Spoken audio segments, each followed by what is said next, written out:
toute l'actu sur Avignon avec Frédéric Plat.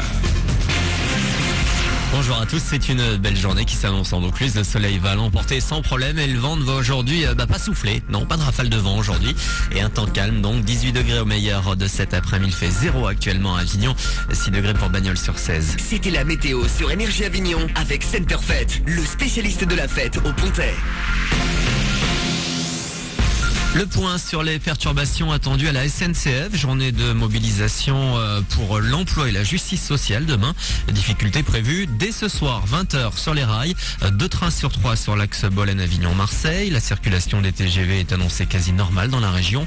Pas non plus trop de perturbations avec les intercités, sauf ceux circulant la nuit, il n'y en aura aucun. Air France ne devrait pas être touchée malgré un préavis de grève déposé au sein de la compagnie. La piste criminelle a été écartée. Une autopsie a confirmé hier la mort par asphyxie du DJ de 24 ans qui a été retrouvé dans sa voiture en feu samedi matin du côté de Cavaillon. Alors qu'il rentrait chez lui à Carpentras après une soirée, il se serait garé pour se reposer et aurait été surpris dans son sommeil par l'incendie parti de son moteur. Un grand ouf de soulagement pour les 600 et quelques passagers du Costa Allegra. Parmi eux, plus de 100 Français qui attendaient des secours avec impatience. Après plusieurs heures passées à la dérive au large des Seychelles à cause d'un incendie dans la salle des machines, le bateau est enfin remorqué vers l'île la plus proche en ce moment même. Le navire appartient à la société Costa Croisière qui possède également le Costa Concordia, naufragé au large de l'Italie mi-janvier. Du foot avec la fin de la 25e journée de Ligue 2 hier soir. Sedan s'est imposé sur le terrain de Reims par 2-1. Pas de changement au classement, l'Avignon reste 16e.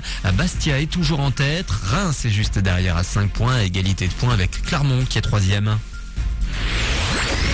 Et on termine avec un festival de danse. Les hivernales ont débuté le week-end dernier à Avignon et se poursuivent jusqu'au 3 mars. Le programme est chargé avec des spectacles bien sûr, mais également des expos, stages, rencontres. Un festival à la portée de tous et bien évidemment des jeunes.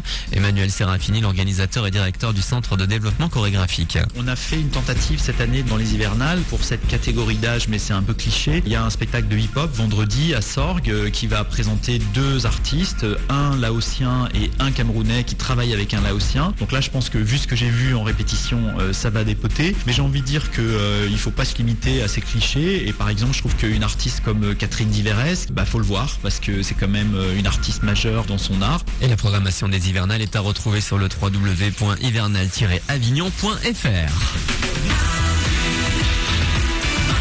C'est le best-of.